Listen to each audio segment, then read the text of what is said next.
everybody. You're listening to Angelneers, the podcast. Angelneers is a Silicon Valley community for startup builders where founders and operators share their firsthand knowledge on how to build and scale startups. I'm your host, Oleg Kujikov, and our guest today is Scott Reynolds, a co-founder and CEO at Upcodes, a construction tech startup that develops building code compliance tools to help the AEC, or architecture, engineering, and construction industries, deliver code-compliant buildings. Today, we're talking with Scott about the nuances of moving business data where it's needed. But before we get into that, Scott, welcome to the show. Thank you very much for having me. Looking forward to the conversation. I am too. I'm looking forward to learning a little bit more about you for myself and the listeners, especially. So let's start there. Tell us a little bit about yourself. Yeah, absolutely. So when it comes to entrepreneurship, I think I have a little bit different kind of journey or track to getting here than most. So just to rewind a little bit to a younger age, grew up moving around the country and also internationally as well, and saw a lot of different kind of architectures and buildings, and that was really inspiring to me, especially at a young age. So eventually went to architecture school and graduated and started practicing architecture. And that's really where I started to get a little bit of exposure to some of the inefficiencies. So I'm coming very much from kind of a traditional track of going to school and then working, and then through that exposure, got a little bit of insight into some real pain points and things I thought could be corrected or made at least a little bit more efficient, and that kind of launched me into entrepreneurship. So tell us about becoming a founder and what was it that made you want to take that leap? Yeah, so I would say dealing with a very kind of pain point felt personally. So I was dealing with a lot of compliance things. So again, working in architecture, and what I think a lot of people don't realize, certainly me, doing school and then jumping into the profession, is the amount of regulation and compliance and legal hurdles you have to jump through to do any project. So I was doing this on a day to day basis, and then realized, like this workflow has no structured tool or certainly no software around it, and it just seemed like an opportunity to create a product to help with myself, the workflow I was doing, but more importantly, my peers and colleagues. So that was kind of like the segue into tech, realizing that there was an opportunity to create a lot of value and to help people in this space. And a kind of a large component of that was my brother. So my brother Garrett, who would go on to become my co-founder, was a software engineer at PlanGrid, so another startup in the construction space. And that's where I was getting a little bit of exposure. And one Thanksgiving, I invited him to New York, where I was living at the time, and said, like, here's this kind of painful process and workflow I'm going through. Do you think this can be solved with software or with engineering? And he was pretty excited about the prospect, and that's kind of where it all began and where it launched. Awesome. I don't think we've ever had brother founders, co-founders on the podcast before, but that's really cool. Who better to start a company with, depending on how you guys are as siblings. I don't know if I could start a company with my little sister. That probably wouldn't go too well, but really cool. And then it's always good to hear you know this started with a real pain point. So yeah, tell us what you're selling. What's the elevator pitch for Upcodes? Just kind of explain what you guys do. Yeah, absolutely. And maybe before I jump to that, I'll just mention quickly, after you mentioned about to your sister, I would say just make sure you have very different skill sets, which fortunately we did have. Not that it was like conscious decision or anything like that at the time, but we have very complementary skill sets. So I focus on domain and product, things like that. And Garrett, my brother slash co-founder, focuses on the technical side. So it's very kind of defined boundaries of the two of our disciplines and work. So that's worked out really well. So I'll just give that that little tidbit or caveat there. But yeah, going back to the kind of the elevator pitch, or like what do we do at Upcodes? And it's basically like a TurboTax of the construction industry. So all of these regulations that pile up for a given project, and it really doesn't matter what you're building. Could be a house, could be an addition, could be residential or multifamily residential, all the way up to large commercial or infrastructure projects. No matter what you're doing, there's many layers of very kind of sophisticated and pretty complex regulations. And we basically try to reduce that burden on anyone trying to build something by creating this automated workflow, put in a little bit of information about your building, and then we calculate the requirements and spit out um, the requirements for your project. So cool. Can you talk about your mission as a company? Yeah, absolutely. So the mission is to really reduce a lot of the opaqueness in all these regulations. So in a weird way, it creates a lot of friction points and inefficiencies when it's so hard to kind of parse and wade through the regulation. So if you're on the private side, you're an architect, you're an engineer, general contractor, or tradesperson like plumber, electrician, roofer, or on the government side, so a plan reviewer or a building inspector. It's very difficult for them to kind of jump into the code, know what code is relevant, what's appropriate and applicable, and then to actually apply that to the project, because every project's very very different. So a big part of the mission is just to bring consistency and transparency through that whole process, get everyone on the same page, make sure we're all working from the same place, and just make those conversations much more streamlined, and ideally avoid a lot of the kind of pitfalls and mistakes and pretty costly mistakes that happen in construction. So let's dive into the tech industry here. We're going to get back to kind of how you achieve your mission there at Upcodes, but I really want to understand kind of more about the construction tech industry first. It's one of the least digitized sectors of our economy, construction that is, and it's a massive part of our economy too, $1.3 trillion in the United States. So it's kind of ripe for technology disruption. Can you talk about how this industry works today? Yeah, for sure. And maybe I'll kick off with a report by McKinsey. I believe it's McKinsey. I don't have it in front of me, but they did a study where in the last 50 years, the productivity in the United States has gone down over time. And you can compare that against every other industry in the US, where it's increased in terms of productivity and efficiency in the industry. So when we zoom in on construction, it's this very kind of old analog flow or processes and workflows that the industry is doing. So you're exactly right. Like it is very ripe for innovation, but across the board. And you can look at other companies that have started, way before us, like 5 or 10 years ago. Um, Companies like PlanGrid, so maybe they started 7 or so years ago. So PlanGrid, you might think it's like a relatively simple concept. I mean, the nuances are quite complex, but the basic premise is putting blueprints or drawing sets, as they're called, in the cloud and making that accessible on tablets.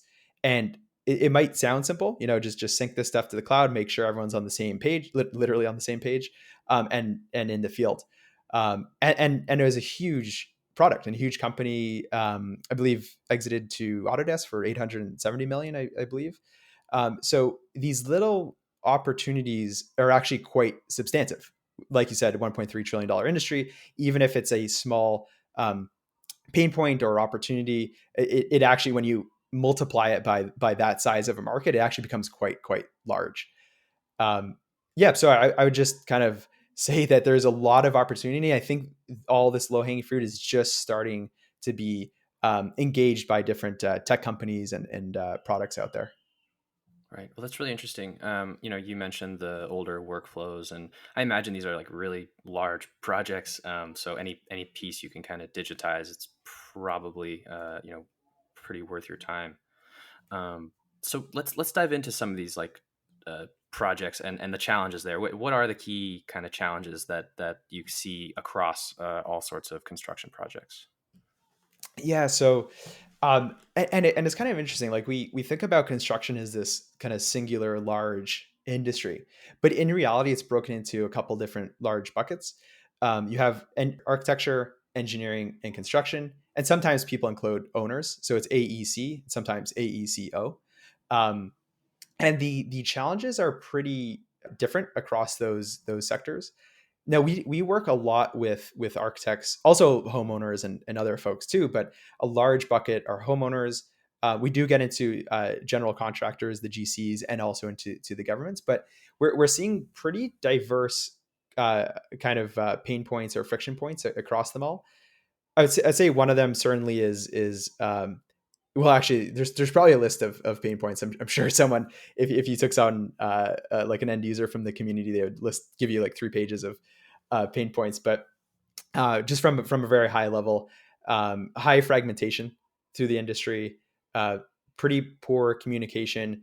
So going back to plan grade, getting everyone on the same page. Just bringing this consistency and kind of like what we do, trying to bring transparency and get everyone operating from the same foundation. So yeah, just poor communication across the board, and then something a little bit more specific to construction is the labor shortage. So this has hit news, I think, pretty substantially in the last couple of years. But the amount of labor needed to do these construction projects, because they are labor intensive, like building something in the physical world is hard to do. Interesting products out there to try and modularize and do some prefab, but ultimately it is very labor intensive, and there's a pretty significant shortage across the country, probably internationally too. Interesting. I imagine all those things kind of go hand in hand, right? Like things are highly fragmented. Communication is not great because of it. Um, Data's, there's not there's this opacity, right, that you mentioned, and data also probably leads to poor communication. So a lot of these challenges probably feed each other. Um, Yeah, and yeah, just to throw one thing in there, you just reminded me with data transparency. It's interesting because, and this can get really deep into a rabbit hole, but there are a lot of challenges with the way contract documents are set up, where they actually prevent or de-incentivize the exchange of data from one party to another. So that's a bit abstract, but to put that in real world terms, um, you you can have an architect who has an abundance of data as they've designed the building, but to reduce their liability, they'll actually limit the amount of data that they'll share to the general contractor who goes on to build that building. But it's well, for a variety of reasons, but one of the largest being reduction of liability. So it's really a shame, and but boils down to the way contracts are written, and yeah, just an interesting kind of area where you see some limitation of tech when it comes to something as simple as real world contracts between these different parties. right. So with those challenges in mind, how can technology help address those challenges?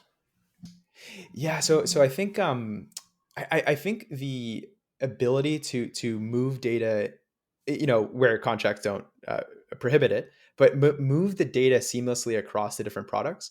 And I mentioned there's a lot of interesting companies and products grabbing a lot of this low hanging fruit, which is great, and that is certainly the first step. But I think the next step is to get those products and companies to start sharing data with each other. And one of the big behemoths in the space, Autodesk, is pretty famous for not doing that. So they have a proprietary file format that makes it very, very difficult to operate on their files, to share it, to parse it, to work with it. So I would say they're uh, yeah, this is not sugarcoated, but they're probably one of the worst out there for that. But all companies, I think, can do a better job in terms of making their data more standardized, that we can share between the different products. That's really interesting. I wonder, like they're obviously a big player in the industry. They like, what's the incentive for them to share data? Yeah, so yeah, yeah, that is interesting, and it kind of reminds me of a Salesforce or a HubSpot. If I was in their shoes, I would be pushing the platform play quite a bit more. So if you do make it uh, or open up your file formats that you can operate on the files, or have friendly APIs, then you can really stimulate a pretty robust ecosystem built on top of your flat platform. And I think that's why Salesforce is as entrenched as they are, and why it's so hard for companies like HubSpot to chip away at their market share is from that kind of deep moat of their ecosystem. Yeah, let's talk about the construction tech value chain next. It can be broken down into five distinctive parts. That is conception, design and engineering, pre-construction, construction execution, and then finally post-construction. Um, Plus, there is a construction and management operations layer. So it's complicated. There's several layers I just mentioned. So tell us, where does upcodes fit in? Yeah, and I'll mention quickly too, like in these very distinctive phases, you see that data. pass through, it gets very, very limited. So that's a great example of where data does not pass from phase to phase where it really should. But going back to your question, where does upcodes fit in? We actually span the spectrum. Now, people deal with codes and regulation in all of those phases, but in a different way. So if you're on the conception or schematic design, some people might call it, the codes you're going to look at are going to be very, very different than by the time it gets all the way to one of the end phases of construction, or post construction or occupancy. So the codes vary pretty significantly, but we actually support all the different phases and the codes that evolve as the project evolves over time. Got it. Would you say you're stronger in one area, like in one single area, or Yeah, for sure. Yeah, I would say we're probably strongest on the design side. So that'd be like the first or the second bucket there. So more in like the early phases, understanding, where can you build, how high can you build, how many people can you put in there, and then getting the broad strokes and starting to narrow it down. So that's kind of our strong suit. And then maybe second would be the government side of reviewing the permits and doing inspections and things like that. But certainly on the roadmap is to get much more into construction.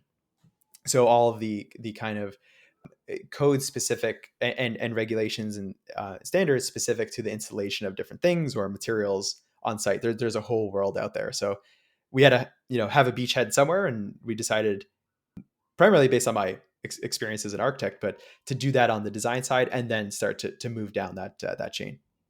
right? Not to get, yeah, I totally see that. Like, not to get too metaphoric, and I know nothing about architecture, but I imagine the design and engineering phase is kind of like your foundation, and it's like good to have a solid foundation before you go building on top of it in the construction and execution and post construction phases. Yeah. Yep. Yeah, absolutely. It's kind of like a natural spectrum where you, from the inception of a project all the way to the completion or occupation of the building. So it's kind of nice to start on one end of the spectrum and then kind of move through sequentially, because, and again, this is getting pretty zoomed out, but it's very difficult to deploy a product to your community and your user base where they're very disparate. So it's nice to get the beachhead in and then start adding adjacent kind of workflows and adjacent user segments to that, where it's not too unnatural. Like you're not jumping across and there's a huge gap between one set of your users and another set. Got it. Yeah, that strategy definitely makes sense. So next, let's talk about challenges. What are some of the major challenges that Upcodes helps users address better than other tools might? Yeah, so I think one of the big value adds is fragmentation. So I think we mentioned earlier, but just the amount of sources and locations a lot of these regulations and laws live in is very, very kind of disparate and spread out. So you might go to a physical book, or your company server might have a bunch of PDF saved online, or you go to the government website. So they live in different areas, but making that even harder is the fact that they're living documents. These laws are getting updated all the time. Depends on your jurisdiction. New York City being probably the most frequent updater of the codes, but it really changes, based on where you are and what you're building. But one of the major values is just getting that all under one roof and keeping it up to date. So getting the different documents, whether it's like an adopted code and the amendments, and integrating those in and then keeping it up to date, it's just creating a resource where people can go and not have to do a lot of these updates and track tens or hundreds of different sources for further codes. Gotcha. And do you compete mostly against the likes of Autodesk, or are there other startups that you would say, or anything else that would be like your major competition? Yeah, so we're in a little bit of a strange case where there's very little to no competition.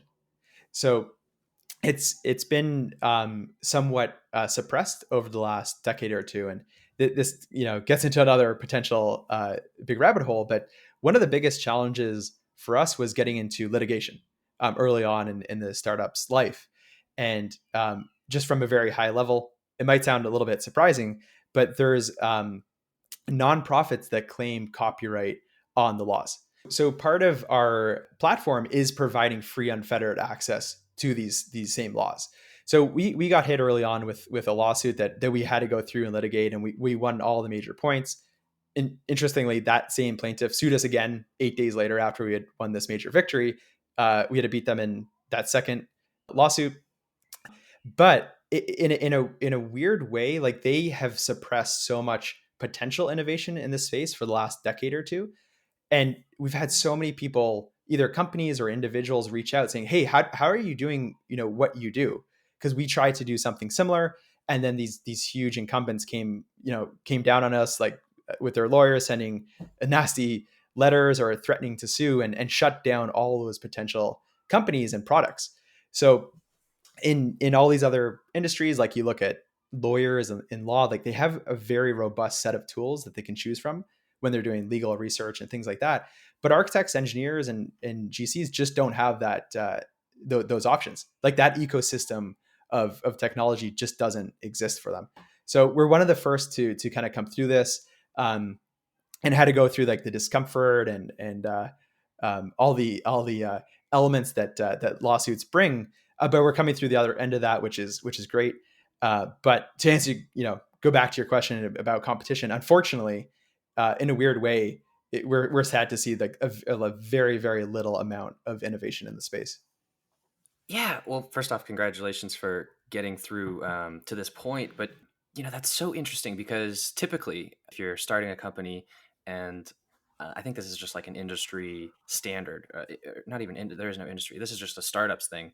Like if people say there's no competition, that's typically a sign that you're not like in a viable market. Yeah, right, right. So does that worry you, or this is just kind of the one of the unique parts of this industry you're in? Yeah, that's a really good question. No, I guess it doesn't worry us too much. It would if we didn't know that so many people had been kind of shut out from doing the space. Like there's a huge amount of interest, from, and I would say like pull from the community, just because there's been like an innovation drought for so long. So I think both knowing that people were kind of artificially suppressed from joining it, but then also just hearing from the community how badly these tools are needed to manage and help in their day-to-day workflow. So I think from both ends, we're kind of reminded that there's a lot of value to add, and pain points to remove. For sure. Awesome. Well, let's dive into upcodes. We've talked about the market. I thank you for like explaining it. I've definitely learned a lot already. But yeah, upcodes. Let's start with the people, right? Who are the people behind upcodes, and tell us a little bit about the origins. Yeah, so it's a pretty diverse team today, and it's about split, I would say, from people that come from the industry, so former architects, engineers, or kind of building official background, all the way to software engineers. And for me, that's like one of the most rewarding things, is to see the discussions that happen when you have people from a very very different professional background and very different skill sets. But to rewind from there, just going back to early days, like the origin of the team. So yeah, just myself and my brother, from starting from that Thanksgiving weekend, starting to scale up the company. We it was just the two of us, I think, for a little while. And then we were lucky enough to go to Y Combinator, who for us like instilled a lot of best practices and kind of opened up the possibility of like how to scale a startup. We got a little bit of funding from there, did a seed round afterwards, and that's really where the team started to grow. And that's where he started to recruit people, yeah, from both sides of the fence, so both from domain, but then also the technical side. Right. That's kind of funny. I mean, you and your brother are kind of like a little microcosm of that, right? Yeah, yeah, exactly. And yeah, it's interesting to think about the recruiting. Like I'll know how to screen and where to look, and can reach out to my network in terms of the architects and the design side and Mhm. GCs and things like that. And then my brother, the counterpart, knows how to do that for the technical side. So yeah, it works out really well. Awesome. Okay. Well, next, let's talk timing. Timing is so important for all startups. Why is now the right time for your company? Yeah, so it, it's kind of interesting. So I think like the timing component is so critical for so many companies. But again, going back to the lawsuit thing, one of the interesting things is the right timing was probably earlier than us. Even it's probably like 5 to 10 years earlier than us. Probably would have been the correct time. Now, people were prevented from joining at that time. So it's in a strange way, we're a little bit different than most in terms of timing because it was controlled by these kind of external factors. But I mean, because the timing was earlier, like there is a very significant need, and everything and all the technology is there, and everything's kind of queued up. And for us, it's more of a question of like execution and moving quickly, but also building the right things and not making mistakes. So, um, I guess the demand is certainly there. It's more on making the right choices and moving quickly. Awesome. How about the core elements of your platform? What would you say are the core elements of Upcodes? Yeah, so I'd say probably two things. One is this kind of large repository of laws and regulations. So just the infrastructure and systems to not only ingest all this data, parse it, structure it, and bring it into a unified format, but then keep them up to date. So on that first part of ingesting it, you I mean you could probably imagine the diversity of data sources is pretty staggering. So you'll get a government site, and it could be a PDF, it could be semi-structured data like pseudo HTML, or nicely structured, and everything in between. Um, so the systems, we never anticipated how kind of robust they would need to be, but just the ability to get the data in whatever form it might come from, and then parse that, clean it, analyze it, and then put it into this unified format, which is kind of the starting line. So that's kind of like the first kind of core element, I would say. And then the second core element is actually operating on that data. Okay, now that we have it all in one place, and it's cleaned and it's parsed, what can we do with that data? And I think that's where it gets really interesting, where you start to kind of connect the ecosystem of dots. So all the different codes kind of point at each other, but they're not, you're being restricted by like a physical book form. They couldn't actually like link out to each other, but now we can kind of tie all this information together, map out how do regulations and requirements change across the country. So if you're deploying or you're building in, say, LA or SF in California versus Miami or New York City, how does that change? What are the requirement differences between those jurisdictions? And then, the automation component. So saying, okay, we have all the data in one place, but people still need to go through manually, and they still need to read it and then interpret it and apply it to their projects. What can we do with software to start to pull insights from that and automate those workflows? So I'd say that's like another core component, and that one is much more recent than the other ones. That's kind of what we're putting our heads down and focusing on today. Got it. Definitely some interesting challenges there. Let's take a look under the hood. Tell us about your technology stack and what kind of important early choices you had to make. Well, I think like, and this, I don't know if this answers the question, but I think one of the biggest decisions was to be very conscious of tech debt. So the tech stack today looks very different than it did when we started, and it's constantly evolving, and it likely will look a lot different in 2 or 3 years from now. But just, I think the biggest decision was, okay, let's be very conscious of the tech debt. Let's carve out dedicated time to deal with that. So maybe we do 1 or 2 sprints, or if you're doing Kanban style, maybe it's your 3 weeks of product development, but then 1 week of paying down tech debt, and always being very conscious of that and keeping it balanced. And then when you need to, investing up front to switch to, you swap out a piece of the tech stack to a more modern tool, or maybe you chose a tool and you didn't have all the information that you have today, and there's actually a better option out there. So I think ultimately it's just being flexible with it, not sticking with your guns and saying like, okay, that's the way it started, that's the way we will be forever, but rather jumping between the technologies when it makes sense. Definitely.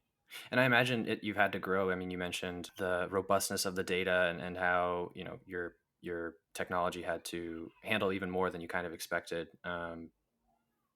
Maybe talk about that. Like, has it just been like more data, large data? Is it the file formats that are challenging? Like what there is what's there as like a big challenge for your technology? It, yeah, so I'd say like all of the above, Hmm. but I'll use one example.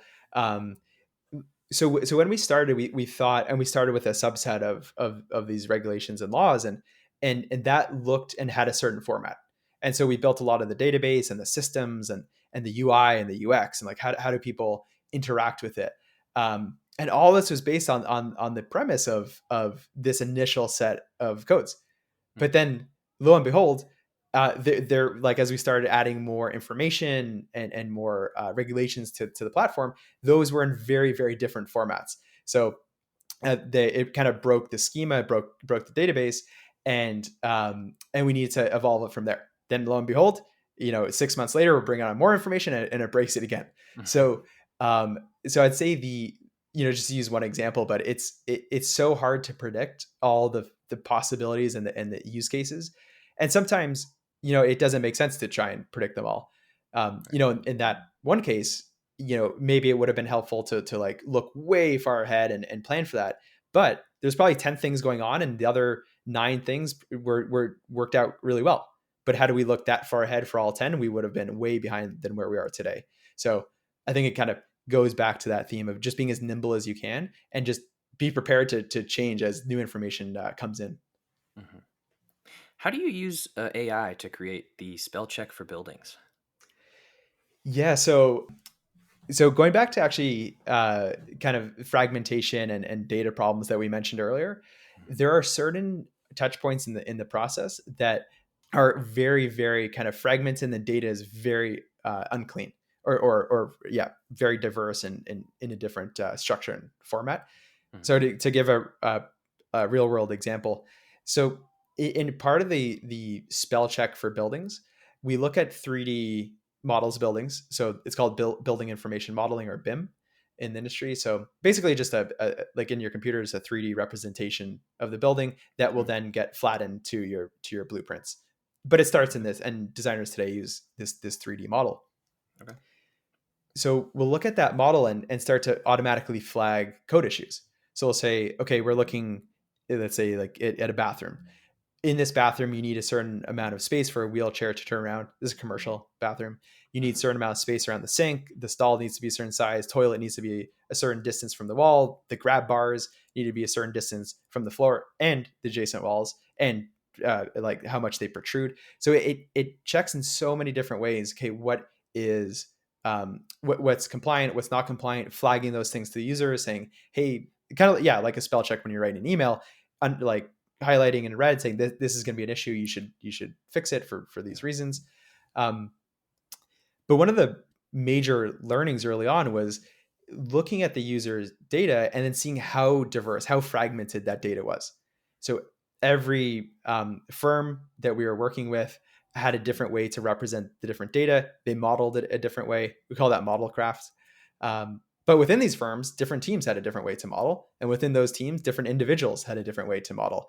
So you end up with a very, very diverse set of ways that the same information can be described.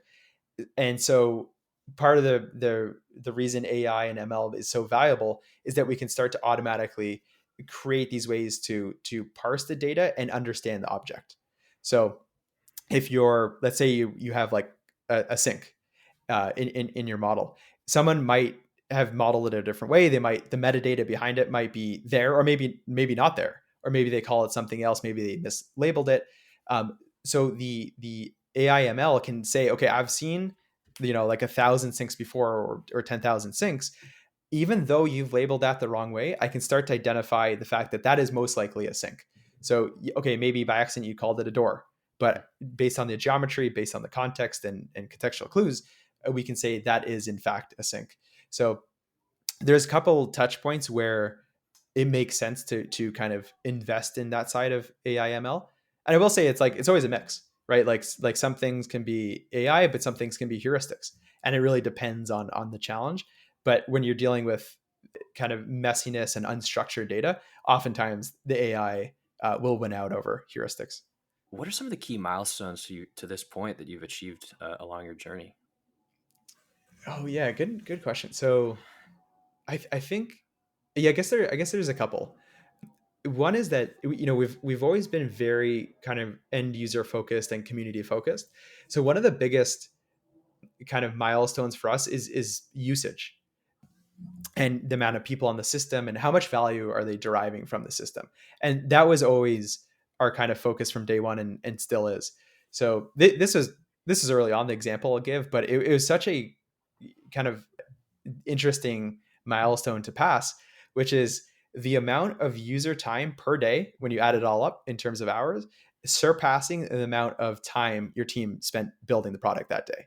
So Mm, if you have a couple people and say you're working 8 or 10 hours on it, so you add that all up and maybe it adds up to like 50 hours that day, it's passing that threshold when there was more user usage time that surpassed that 50 hours. And in a really cool way, like that's what technology products enable you to do. You can leverage your skill set and leverage the product to impact more people than you could if it was like a manual one-to-one mhm. thing. So that was early on when we passed that threshold, but for me that is what stood out the most. Any other milestones worth mentioning, or? Yeah, no, I'm just thinking of some more. I would say all the milestones in terms of users. So when we hit 50,000, when we hit 100,000, 200,000, 300,000, all the way up to 500,000, we like to celebrate all the little wins. So like each of those milestones were big celebrations internally, and then when we surpass a million users, it'll be surreal, and it's like hard to imagine, but back in the day, it's hard to imagine passing 500,000 users. So I think almost all the milestones and celebrations come down to usage and how much value are you providing, and use like yeah users and time on the site really. That is really exciting. With that in mind, your users. Let's talk about your customers. Who's buying this? So it's pretty diverse, and we've never done sales or marketing. Now we're starting to get into that a Hmm. little bit, but historically to this point, getting up to 500,000 users, we've never done a sales or marketing. So it's all been word of mouth and SEO driven. So people who find the site, and going back to being very user centric, like we take NPS, so Net Promoter Score, extremely seriously, so that when you do use the product, it helps to such an extent that you're likely to share it with other people. So we take that really really seriously, and I think it's paid dividends, because I you know I think people, and the feedback we've gotten is that they enjoy using it, and then they tend to share it with their colleagues, and those colleagues might go on to different firms and they share it with that firm, and then governments that use it, that interact with architects or engineers or homeowners, they'll share it there. So there's a high degree of, I wouldn't call it virality, because it's not, this is not a consumer product, and it's not like social media or anything like that. So I wouldn't call it like the virality coefficient, but there is a sense of natural spread to it as well. So we've always grown organically, and because of that, it's been a pretty even spread across the whole industry. So going back to the question of who's buying, really anyone who's involved in doing a construction project, and that can be a homeowner, or it could be or someone leasing an apartment, but they want to do some kind of upgrade and they want to understand like what are the requirements required here, to the architects, engineers, general contractors, plumbers, electricians, roofers, the government agencies, so plan reviewers, building inspectors, and then insurance companies. So when people make insurance claims against some natural disasters, if they had home insurance or commercial insurance, and then the other side of that, the people defending the claimees. So we often equip both sides of the table, which is interesting. So the private side, or the public, the government side, or the insurance company, or the claimee and their litigation team. So it really cuts across the board in terms of like almost every segment. And then actually interestingly, within all of those segments, so you look at say architects or GCs, it's all the way from the mom and pop shops to some of the biggest companies in the US at least. So it's a very kind of even blanket and even spread over the different user segments, and then within there the different company sizes as well. I mean, that sounds Amazing. I imagine there's some challenges with such a wide range of customers, but it, those are good problems to have, probably. Yeah, and yeah, no, it's a really good point because when you do have a very large, or sorry, I say very diverse user base in terms of like user segments, Yeah. the feature requests that you'll get are Right. equally as diverse. Right. So what, and a feature might make a ton of sense to a particular use case, but not to any of the others, or maybe like a Mhm. couple, but not the others. So it yeah, you're right. Like there are downsides, and I would say like the downside is that it makes the product development and your product roadmap much more difficult. Like you have to assess it with a much more critical eye, saying like, okay, yeah, we do have like 200 requests here, but it's going to add UX complexity. It's going to add, and it's actually going to detract from other users' experience of the product. So it's always this kind of trade off and understanding, who we're building for and what are the features, and maybe the users are finding themselves in like a partitioned area of the product, and then it's fine to like to do very specific tailored features. But if they're in like a more general area, you have to be way more diligent and conscious about those trade-offs. Next, describe how a happy customer might use upcodes. Paint the picture for me. Yeah, so maybe I'll use a architect as an example. So the kind of typical workflow, they might be going out to look at government websites or trying to patch together or cobble together this kind of picture of code and what applies to their project. And maybe someone refers them to go to Upcodes, so they can go to Upcodes and they'll see all the regulations and the codes under one roof, and they can start to read through um, and collaborate and work with their team on those codes. But if they want to provide some rails or some guidelines and automate that process, they can upgrade to the premium tier. So it is freemium, so they would be on that free side before, Hmm. and now they've upgraded, and they can start to do that same research, but in way less manually. That saves a lot of time, but then also increases accuracy. So as they're doing those calculations, they just put in some inputs, it does the calculations, and it'll actually flag things. So like if you in the inputs, if you said, okay, I want to build this building, let's say in like Idaho, and I want this amount of people, and I want to build it out of this material, there's actually conflicts in the things you might propose. So we'll flag those. We'll say, hey, there's potential errors here in what you're proposing, to try and catch any compliance errors as upstream as possible. So catch those things right away, but then they'll do this automated review, and then they can start to share that with the team. People can make comments, they can kind of, it's kind of like clay, especially early on where you're trying to work the building, understand how big can you build and who's going to occupy the building. So you get multiple people involved. But then when you settle on it, you can start to export all this data, and then you interface with the government. So then you'd hand off all these documents saying, okay, here's my code sheet, here's all the regulations I want to follow, and you give that to the department. And then we do equip the departments too, so they'll use upcodes to verify that. So they're at that point in time, the function is to double check and make sure everything is looking okay, basically like a second set of eyes on it. So they'll go through, they'll use probably like a search engine, or maybe the same calculator tools to define the requirements. So they'll go through, double check it, give approval, and then now the project can go into construction. Yeah, so that would kind of like end the architect's flow. Of course, they go on to like do what's called a construction administration, so they're overlooking the project. Mhm. But in terms of like that bulk work that's done in terms of research and compliance, that would be the phase there. Got it. And you mentioned these code calculators. Um, can you talk about like some of the what maybe your favorite or this customer, your happy customer's favorite feature or functionality? What do they really like using? Yeah, um, so I'll use what's called heights and areas as an example. Mhm. So it's a kind of and there's many modules. So this is like one of those modules, and I think the most popular, if not the second most popular. And it defines, okay, so you're building this jurisdiction. This is the amount of floors you want to include, or occupants, and you say what are the materials you're going to build out of, and then it can start to define how high can you build, how much square footage can you have on the floor plate, or each floor, and how many floors can you have on that site. So it's this very kind of broad stroke check of what is the scoping, like how big is this building going to be. And one of the reasons I like it so much is because it might sound simple, but the amount of work to actually do that, at least traditionally when you're doing it by hand, or maybe you make an Excel file or something, is like pretty intensive. It takes a lot of time to do that, and it's all typically done manually. But because it's done manually, a lot of mistakes are made in that process.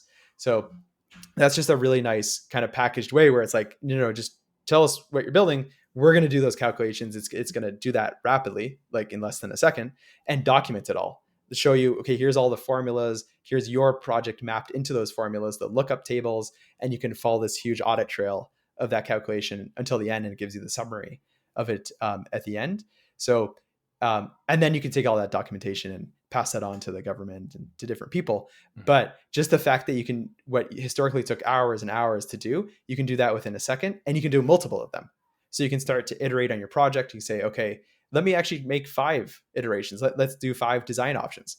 And we can rapidly see what are all the downstream code implications of these upstream decisions. That sounds like a great use of technology. Let's move on. Let's go to talk about your go to market and business model. You've already mentioned some of these things, spread through word of mouth and SEO, but it sounds like you've had great success with that. Talk about your go to market strategy. How do you reach your customers, and do you have any plans to add a third go to market strategy there? Yeah. So pretty basic. The go to market is just organic, just word of mouth, SEO spread. So Mhm. pretty boring, unfortunately, answer for you there. But we're just starting to transition a little bit more into like the marketing side and sales and things like that. Just and it's probably, to be honest, like founder bias. Both myself and my co-founder were very kind of product and engineering minded people, and in a way, the company is built to support that, where we could just, the whole team, we can just focus on product. Now we'll start building out like the sales function and other things like that. But historically, the go to market very kind of straightforward and kind of boring. So I wish I had a more exciting, different user acquisition channels and things like that. But it's much more straightforward. Right. No, but I think going back to the foundation metaphor, I think starting with product and engineering is probably a good place to start. I don't know. Just my thoughts. Oh Yeah. yeah, no, I'll just throw in quickly. I just heard a quote from Michael Siebel, who's the president of Y Combinator currently, Mm, and the quote goes, "Build your product and then build your company," which mm, I thought was really potent, like really insightful. Which is basically, make sure you have product market fit. Make sure you've spent enough time building the product before you start scaling your team. And we hadn't heard that quote at the time, but that was definitely the ethos we were living. And I'm glad he came along and put it into such like a succinct quote. But I really believe in that wholeheartedly. Like I think you do see a lot of, I was getting off topic, but you do see a lot of rounds happening now, and I think people do jump the gun a little bit and try to build and hire aggressively ahead of product market fit, and the amount of agility you need early on to make to get to product market fit requires a small team. mhm. Definitely, definitely. Next, talk about how you make money. So we're a freemium model. So all of those codes and regulations that we maintain are all out there for free. So you can browse and see them. And that's on the free side of freemium. And then on the paid side is all this kind of advanced functionality built on top of that. So Mm, the ability to do these code calculators or make annotations, build up a company wide knowledge base through your firm as you've done research, shared projects. You can generate code reports and things like that. So we kind of divide it by just unfettered free access to the codes, and then all this kind of automated and team centric features built on top of that. mm. All right. Well, let's start closing this thing up. Sort of to recap, what's one thing about Upcodes that makes you stand out from the crowd? Oh yeah, that's a tough one. I would say maybe the kind of focus on NPS and just like customer satisfaction and user satisfaction. Mhm. Unfortunately, the construction industry has been served by a lot of software or otherwise products that I don't think are as user centric, and as a result, you get pretty bad UX experiences, which I mean, myself personally, like it will drive me off the wall and will make me not want to use a product. So just I think what has historically separated us from most is just that user centric focus. All right, tough question. Good answer. How about next one? What are some of the biggest challenges that you face as a founder that keep you up at night? I think the roadmap. Mm, So especially when you're in a greenfield space mhm. where you don't have a lot of competition. So there's not a lot to look at, and there's no like guidance. Like where should we be in 2 years or 5 years or 10 years? There's just nothing to really go by. So you're looking out and you're trying to figure out. Meanwhile, there's user requests coming in from every different user segment, different company sizes, and you're trying to parse out those requests and figure out this long-term product roadmap, which is really, really difficult. And I know I've mentioned a bunch of quotes here, so maybe this will be my last one. I promise. Go for it. Um, but Elon Musk had a great one, which is I'm probably going to butcher it, but it goes something like, "Doing entrepreneurship or a startup is like looking into the abyss and chewing on glass." And and I think like for us that manifests in the roadmap. Like we're looking out into the darkness or the abyss, um, not knowing quite where you're going, there are challenges and things are uncomfortable. So that quote definitely resonated a lot with us. And yeah, again, that comes down to the roadmap. That's pretty funny. All right, last one here from me. Can you share something significant or surprising that you've learned from your entrepreneurial journey in the last 12 months? Yeah, I think the power of technology to impact workflows. So there are so many different things that I took for granted, and frankly, probably still do. Like I think we always need to be like introspective and question like why is it done this way? But just the power of technology to um, resolve some things. Obviously, not everything, but like that example we looked at before of that code calculator. Mm, Why are we spending hours doing that manually? Like computers are very, very good at doing calculations.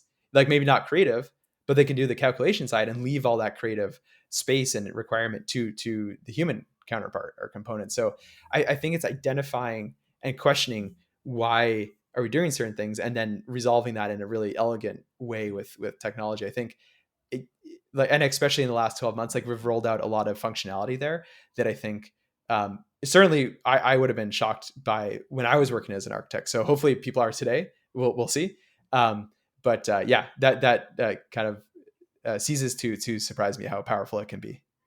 definitely. Well said. All right, let's get out of here. Before we go, what's the best way for our listeners to reach you and learn more about Upcodes?